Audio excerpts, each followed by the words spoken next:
اعوذ باللہ من الشیطان الرجیم بسم اللہ الرحمن الرحیم الحمد لأہلہ والصلاۃ علی اہلہا۔ السلام علیکم ورحمۃ اللہ وبرکاتہ۔ آؤ کتاب پڑھے۔ اس پروگرام میں ہم آپ کی خدمت میں قصص الانبیاء علیہم الصلاۃ والسلام کے حالات زندگی پیش کر رہے ہیں۔ کل کی گفتگو ہماری جناب حضرت ہارون علیہ الصلاۃ والسلام سے شروع ہوئی اور جناب اسماعیل اور جناب داؤد علیہ الصلاۃ والسلام جناب طالوت کی معیت میں کیسے جالوت کا مقابلہ کرتے ہیں۔ گفتگو یہاں پر 350 پیج تک تمام ہو گئی۔ آئیے گفتگو کا سلسلہ شروع کرتے ہیں۔ قصص الانبیاء میں آج ہم آپ کی خدمت میں حضرت داؤد علیہ الصلاۃ والسلام کا تذکرہ پیش کریں گے اور ہماری گفتگو شروع ہوتی ہے پیج نمبر 351 351۔ حضرت داؤد علیہ السلام کا ذکر قرآن کریم میں 16 مرتبہ آیا ہے۔ وہ عظیم الشان پیغمبر تھے جو قدرت معنوی اور نبوت کے علاوہ ایک وسیع و عریض ظاہری حکومت بھی رکھتے تھے۔ حضرت داؤد علیہ السلام ایسی سرزمین پر دنیا میں تشریف لائے جو مصر اور شام کے درمیان واقع تھی۔ آپ حضرت یعقوب علیہ السلام کی اولاد میں سے ہیں۔ آپ کا سلسلہ نسب 9 واسطوں سے حضرت یعقوب علیہ السلام کے ایک بیٹے تک پہنچتا ہے۔ آپ کے والد محترم کا نام عیسیٰ تھا۔ حضرت داؤد نے 100 سال عمر پائی، ان میں سے 40 سال تک حکومت کی۔ حضرت داؤد علیہ السلام کی شہرت جیسا کہ پہلے بیان ہو چکا ہے اس وقت شروع ہوئی جب جناب طالوت کے سپاہی بن کر جالوت کے ساتھ جنگ کرنے گئے اور اپنے غلیل میں پتھر سے نشانہ لگا کر جالوت کو قتل کر دیا۔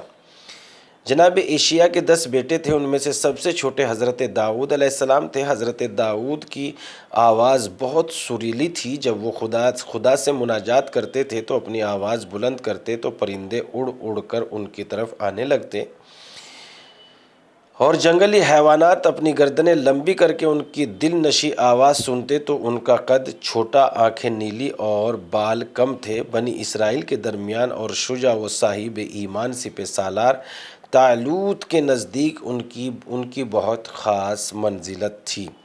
جناب طالوت دنیا سے چل بسے تو بنی اسرائیل نے طالوت کی جگہ پر حکومت و سپہ سالاری حضرت داؤد علیہ السلام کے حوالے کر دی، نیز ان کی تمام دولت و ثروت بھی جناب داؤد کو دی۔ جب وہ حاکم بن گئے تو اللہ تعالیٰ کی طرف سے آپ کو مقام پیغمبری بھی عطا کر دیا گیا۔ حضرت داؤد کی 10 عظیم خوبیاں اللہ تعالیٰ نے قرآن کی سورہ مبارکہ سعد کی آیت نمبر 15 سے لے کر 20 تک میں حضرت داؤد علیہ السلام کی 10 خوبیوں کی خوب تعریف کی ہے، یہاں تک کہ پیغمبر اسلام صلی اللہ علیہ وسلم کو بھی وصیت کی مخالفین کے مقابلے میں حضرت داؤد کی مانند و صبر و استقامت سے کام لے۔ سورہ مبارکہ سعد کی آیت نمبر 18 میں یوں آیا ہے: اصبری علی ما یقولون واذکر عبدنا داؤد ذا الایکد انہ اواب۔ آپ ان لوگوں کی باتوں پر صبر کریں اور ہمارے بندے داؤد کو یاد کریں جو صاحب طاقت بھی تھے اور بے حد رجوع کرنے والے بھی تھے۔ حضرت داؤد علیہ السلام کی وہ 10 بلند صفات یہ ہیں: صبر و استقامت، مقام عبودیت و بندگی، معنوی اور جسمانی قوت و طاقت، ہمیشہ خدا کی طرف بازگشت اور رجوع اور خدا کے ساتھ انتہائی قریبی رابطہ۔ پہاڑ ان کے تابع تھے اور ان کے ہمراہ صبح و شام خدا کی تسبیح و تقدیس کرتے تھے۔ پرندے تسبیح خدا کرنے میں ان کے ہم صدا ہوتے تھے۔ وہ نہ صرف ہر کام کے آغاز میں بلکہ ہر حال میں تسبیح خدا کرتے۔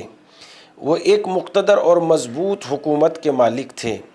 وہ علم و دانش سے سرشار تھے جو برکت کا سبب ہے۔ ان کا بیان لطف و فصاحت و بلاغت سے مزین ہوتا ہے۔ ان کی گفتگو انتہائی استدلالی ہوتی تھی۔ اللہ تعالیٰ نے آپ کا تعارف بعض اوقات نعم العبد، نیک ترین بندے کے عنوان سے کروا دیا اور بعض اوقات اپنے خلیفہ کے طور پر۔ سورہ سعد کی آیت نمبر 30 اور 36، نیز حکمت و علم سورہ سبا آیت نمبر 26۔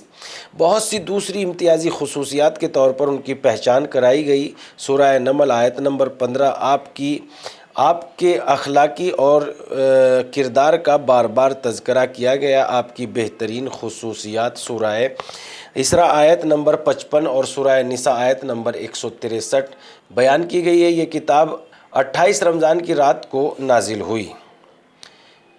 کتاب زبور نصائح و مناجات اور اہم اخلاقی امور پر مشتمل ہے۔ عہدین میں اس سلسلے میں بہت ہی گفتگو کی گئی ہے۔ دو مشکوک افراد کا فیصلے کے لیے حضرت داؤد علیہ السلام کے پاس آنا۔ حضرت داؤد علیہ السلام نے دشمن سے بچنے کے لیے اپنے بہت زیادہ محافظ رکھے ہوئے تھے۔ ایک دن وہ اپنے محل کے اوپر والی منزل کے ایک کمرے میں تشریف فرما تھے۔ جیسے ہی انہوں نے محراب عبادت بنایا ہوا تھا، وہ ہمیشہ اسی میں عبادت کرتے، وہ شخص چوری چھپے ڈرے سہمے ہوئے آپ کے کمرے میں داخل ہوئے، آپ کی خدمت میں حاضر ہوئے۔ حضرت داؤد علیہ السلام نے جب انہیں دیکھا تو خوفزدہ ہو گئے، کیونکہ آپ نے سوچا کہ شاید یہ لوگ کسی برے ارادے سے آئے ہیں۔ لیکن ان لوگوں نے بلا جھجک حضرت داؤد سے کہا کہ آپ ڈریں مت، ہم دونوں شکایت لے کر آئے ہیں آپ کے پاس، اس لیے آئے ہیں کہ آپ ہمارے درمیان میں فیصلہ کریں۔ ان لوگوں نے حضرت داؤد علیہ السلام کو اتنی بھی فرصت نہ دی کہ وہ ان سے کچھ پوچھتے کہ تم لوگ کیوں غیر عادی راستے سے یعنی غیر مناسب راستے سے آئے ہو۔ ان میں سے ایک نے بلا انتظار اپنی شکایت یوں بیان کی کہ یہ شخص میرا بھائی ہے، اس کے پاس 99 بھینسیں ہیں اور میرے پاس صرف ایک بھینس ہے، لیکن وہ چاہتا ہے کہ یہ بھینس بھی اسی کے حوالے کر دوں۔ وہ گفتگو میں مجھ سے جیت چکا ہے اور اب میرے اوپر غالب آ چکا ہے۔ حضرت داؤد علیہ السلام نے فوراً شاکی سے کہا، یقیناً تمہارے بھائی نے یہ دعویٰ کر کے تمہارے اوپر ظلم و ستم کیا ہے۔ یہ کوئی نئی بات نہیں ہے، بہت سے دوست ایک دوسرے پر ظلم کرتے ہیں، مگر وہ لوگ جو صاحب ایمان ہیں اور عمل صالح بجا لاتے ہیں۔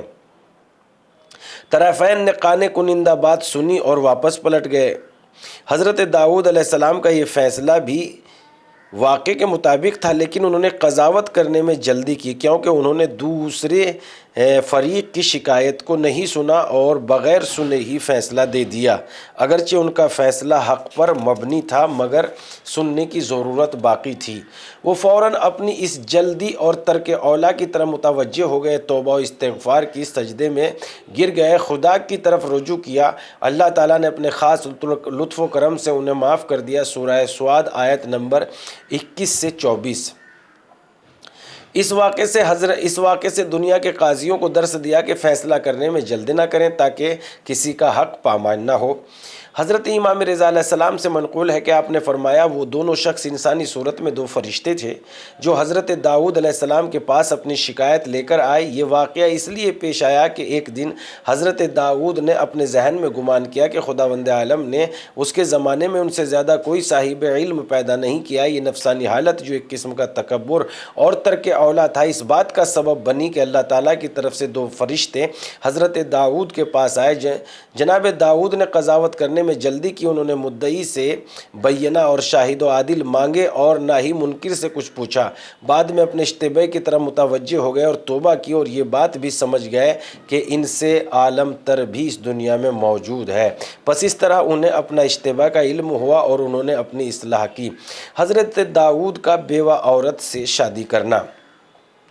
حضرت آدم علیہ السلام کے زمانے سے لے کر عرص داؤد تک یعنی حضرت داؤد علیہ السلام تک لوگوں کے درمیان یہ رسم رواج پایا جاتا تھا کہ اگر کسی عورت کا شوہر قتل ہو جاتا یا مر جاتا تو اس طرح بیٹی رہتی اسے یہ حق حاصل نہ تھا کہ وہ کسی دوسرے شخص سے شادی کرتی۔ اللہ تعالیٰ نے حضرت داؤد علیہ السلام پر وحی نازل کی، اس غلط رسم کو ختم کریں اور لوگوں سے کہیں کہ بیوہ عورت سے نکاح کرنا جائز ہے۔ یہ حکم الہی ملنے کے بعد سب سے پہلے حضرت داؤد علیہ السلام نے اس رسم کو ختم کیا اور ایسی عورت کے ساتھ عدت ختم ہونے کے بعد نکاح کیا جس کا شوہر اور یا قتل ہو گیا تھا، جو کہ حضرت داؤد علیہ السلام پہلے شخص تھے جنہوں نے یہ کام کیا۔ لہذا کچھ لوگ اس بات کو بہانہ بنا کر ناراض بھی ہوئے اور اس بارے میں غلط قسم کا پروپیگنڈا بھی شروع کر دیا، اور بعض لوگوں نے تو حضرت داؤد کی ذات پر کچھ ناروا قسم کے الزامات بھی لگائے جن کا تذکرہ توریت میں بھی ہوا ہے۔ حضرت داؤد علیہ السلام پر خدا کی عظیم عنایات۔ اللہ تعالیٰ نے سورہ مبارکہ سبا آیت نمبر 10 اور 11 میں ان تین عظیم مادی اور معنوی عنایات کا تذکرہ کیا ہے۔ حضرت داؤد علیہ السلام کو وسیع پیمانے پر عطا فرمائی۔ اللہ تعالیٰ نے پہاڑوں کو حکم دیا کہ وہ تسبیح و تقدیس کے وقت حضرت داؤد کے ہم آواز ہو جائیں۔ پرندوں کو فرمان دیا کہ وہ ذکر خدا کے وقت حضرت داؤد علیہ السلام کے ساتھ ہم آواز ہو جائیں۔ اللہ تعالیٰ نے لوہے کو حضرت داؤد علیہ السلام کے لیے نرم کر دیا اور حکم دیا کہ اس سے کھلی اور مکمل زرہیں بنائے اور ان کی کڑیاں جوڑتے وقت ان کی ایک اندازے کے مطابق بنائے۔ جب حضرت داؤد علیہ السلام تسبیح خدا بجا لاتے تو پہاڑ اور پرندے ان کے دل نشیں آواز سنتے اور ذکر خدا کرنے میں ان کے ساتھ اور ہم آواز ہو جاتے۔ اس بارے میں حضرت امام جعفر صادق علیہ السلام سے منقول ہے کہ جب حضرت داؤد علیہ السلام صحرا اور بیابان کی طرف روانہ ہوتے اور زبور کی آیات جو مناجات پر مبنی تھی کی تلاوت کرتے تو کوئی پتھر کا ٹکڑا یا پرندہ ایسا نہ ہوتا تھا جو ان کا ہم آواز نہ ہوتا۔ وہ کتاب زبور میں درج مناجات کو اپنی محراب میں میٹھی آواز سے پڑھتے تو ان کی خوش الحان سن کر پرندے اس قدر مجذوب ہو جاتے کہ وجد میں آ کر ان کے اوپر گرنا شروع ہو جاتے۔ جب جنگلی حیوانات ان کی آواز سنتے تو وہ لوگوں کے درمیان آنے سے نہ ڈرتے، کیونکہ سب کے سب حواس حضرت آدم علیہ السلام کی خوش الہانی میں غرق ہو جاتے۔ حضرت داؤد علیہ السلام کا زہد و تقوی۔ اگرچہ حضرت داؤد علیہ السلام کے پاس حکومت زندگی کی دیگر وسیع امکانات موجود تھے، لیکن انہوں نے انتہائی سادہ زندگی گزاری اور حریم و پارسائی کا مکمل لحاظ رکھا۔ حضرت علی علیہ السلام اپنے ایک خطبے میں حضرت داؤد علیہ السلام کی پرہیزگاری کا ذکر کرتے ہوئے فرماتے ہیں وہ خوش الحان اور بہشتی ترنم کے مالک تھے۔ وہ اپنے ہاتھوں سے کھجور کے پتوں کی ٹوکریاں بناتے اور اپنے پاس بیٹھنے والوں سے کہتے آپ میں سے کون ہے جو ٹوکریاں بیچنے میں میری مدد کرے گا، اور ٹوکریوں کی آمدنی سے نانو جویں خرید کر کھاتے۔ نہج البلاغہ خطبہ نمبر 160۔ حضرت داؤد علیہ السلام کا زرہ بنانا۔ حضرت امام جعفر صادق علیہ السلام فرماتے ہیں اللہ تعالیٰ نے حضرت داؤد علیہ السلام پر وحی نازل کی نعم العبد الا انک تاکل من بیت المال، آپ بہت نیک بندے ہیں مگر یہ کہ اپنی زندگی کے اخراجات بیت المال سے اٹھاتے ہو۔ حضرت داؤد علیہ السلام نے 40 دن تک گریہ کیا اور اللہ کی بارگاہ میں التجا کی ان کے لیے کوئی ایسا ذریعہ فراہم کر دے کہ وہ اپنے اخراجات بیت المال سے نہ لے۔ اللہ تعالیٰ نے ان کے لیے لوہے کو نرم کر دیا اور ہر روز لوہے کی ایک زرہ بناتے اور اسے بیچتے، پس وہ سال میں 365 زرہ بناتے اور بیت المال سے بے نیاز ہو گئے۔ اس زمانے سے قبل سپاہی جب جنگ کے لیے جاتے تو آہنی لباس پہننے کے ایسے لباس کا پہننا بھاری ہونے اور نرم نہ ہونے کی وجہ سے انتہائی مشکل تھا اور تھکا دینے والا کام تھا۔ چونکہ حضرت داؤد علیہ السلام جہاد و دفاع کے مسائل کو خاص اہمیت دیتے تھے، وہ اس فکر میں تھے کہ سپاہیوں کو محفوظ رکھنے کا کوئی نہ کوئی وسیلہ اور طریقہ نکالا جائے۔ وہ نرم اور استفادہ کرنا بھی آسان ہوا، لہذا آپ نے اس چیز کا خدا سے مطالبہ کیا۔ اللہ تعالیٰ نے لوہے کو حضرت داؤد علیہ السلام کے لیے موم کی طرح نرم کر دیا جس سے وہ زرہ بناتے تھے۔ روایت ہے کہ ایک دن حضرت لقمان علیہ السلام حضرت داؤد علیہ السلام کے پاس آئے اور اس وقت سب سے پہلی زرہ بنانے میں مشغول تھے۔ جناب لقمان خاموش رہے اور کھڑے دیکھتے رہے۔ حضرت داؤد علیہ السلام تھوڑا سا لوہا پکڑتے اور اس باریک تار میں بناتے اور ان تاروں کا تانبا ناپتے تھے۔ حضرت داؤد علیہ السلام نے ایک مکمل زرہ بنایا اور پھر کھڑے ہو کر اسے پہنا اور کہا سچ ہے یہ کتنا اچھا دفاعی جنگی وسیلہ ہے۔ حضرت لقمان بڑے صبر و تحمل سے خاموش کھڑے رہے۔ یہ سمجھ گئے کہ جناب داؤد علیہ السلام نے کیا چیز بنائی اور کہا الصمت حکمت وقلیل فاعلہ، خاموشی حکمت ہے لیکن خاموش رہنے والے لوگ بہت کم ہیں۔ اچھے قاضی کا انتخاب۔ بھیڑ بکریوں کا ایک گلہ انگور کے باغ میں گھس گیا اور اس کی بیلوں کے خوشے اور پتے کھا گیا۔ باغ کے مالک کو نقصان کا پتہ چلا تو وہ بھیڑ بکریوں کے مالک کو پکڑ کر حضرت داؤد علیہ السلام کے پاس لے کر آیا۔ اس کی شکایت کی۔ حضرت داؤد نے جب شکایت سنی تو اس بارے میں فیصلہ کرنا چاہتے تھے۔ حضرت داؤد علیہ السلام جستجو اور تحقیق کرنے کے بعد سمجھے کہ باغ اور بھیڑ بکریوں کی قیمت ایک جیسی ہے۔ انہوں نے فیصلہ دے دیا کہ وہ بھیڑ بکریاں باغ کے مالک کے حوالے کر دی جائیں گی۔ حضرت داؤد کے فرزند جناب سلیمان جو کہ بچے تھے اس وقت وہاں پر موجود تھے، انہوں نے اپنے پدر گرامی سے کہا اے پیغمبر خدا اس فیصلے کو تبدیل کریں۔ حضرت داؤد علیہ السلام نے فرمایا کیسے؟ جناب جناب سلیمان نے کہا بھیڑ بکریاں صاحب باغ کے حوالے کر دیں تاکہ وہ ان کے دودھ اور اون سے استفادہ کرے، اور باغ بھیڑ بکریوں کے مالک کے حوالے کر دیں تاکہ وہ باغ کی دیکھ بھال کرے اور باغ کو پہلے کی طرح تیار کر دے۔ جب باغ اپنے پہلے والی حالت پر آ جائے تو وہ باغ صاحب باغ کے حوالے کر دے گا، اور اس وقت بھیڑ بکریاں اس کے مالک کے سپرد کر دی جائیں گی۔ اگرچہ دونوں پیغمبروں کے فیصلے صحیح اور عادلانہ تھے، لیکن مقام اجرا میں حضرت سلیمان علیہ السلام کا فیصلہ مثلاً ترویج ہوا۔ کچھ عرصے کے بعد دونوں افراد صاحب باغ اور بھیڑی بکریوں کے مالک کی زندگی بہتر ہو گئی، اور اللہ تعالیٰ کی طرف سے حضرت سلیمان کا فیصلہ منتخب ہو گیا۔ البتہ یہ فیصلہ جناب سلیمان کو اللہ تعالیٰ نے ہی سکھایا تھا۔ دوسری بات یہ کہ اس ماجرے کا یوں پیش آنا اس لیے بھی تھا کہ حضرت داؤد علیہ السلام کے بیٹوں میں سے ان کے وصی اور جانشین کا تعارف بھی ہو جائے کہ وہ جناب سلیمان ہیں، کوئی اور نہیں ہے۔ اس کو واضح کرنے کے لیے آپ کی توجہ درج ذیل داستان کی طرف دلانا چاہتا ہوں، جو کہ حضرت امام جعفر صادق علیہ السلام سے نقل ہوئی ہے۔ حضرت داؤد کی زمین پر حکومت و خلافت۔ حضرت داؤد علیہ السلام ان کے بیٹے سلیمان کی خصوصیت میں سے ایک یہ خصوصیت تھی کہ اللہ تعالیٰ نے انہیں حکومت و رہبری عطا کی تھی۔ یہ چیز اس بات کو بیان کرتی ہے کہ دین و سیاست جدا نہیں ہے، بلکہ سیاست سے جدا دین اس شخص کے مانند ہے جس کے بازو نہ ہو، کیونکہ سیاست نفاذ دین کا بازو ہے، اور دین کے بغیر سیاست ایک ایسا عامل ہے جو خراب کاریوں اور بربادیوں کا سبب ہے۔ پیغمبروں نے جب بھی زمینہ ہموار کیا تو حکومت تشکیل دینے کا بندوبست کیا۔ حضرت داؤد اور پھر ان کے فرزند ارجمند جناب سلیمان نے تشکیل حکومت کے لیے زمینہ فراہم دیکھا تو اللہ تعالیٰ کی بارگاہ میں ان لوگوں پر حکومت عطا فرمائی۔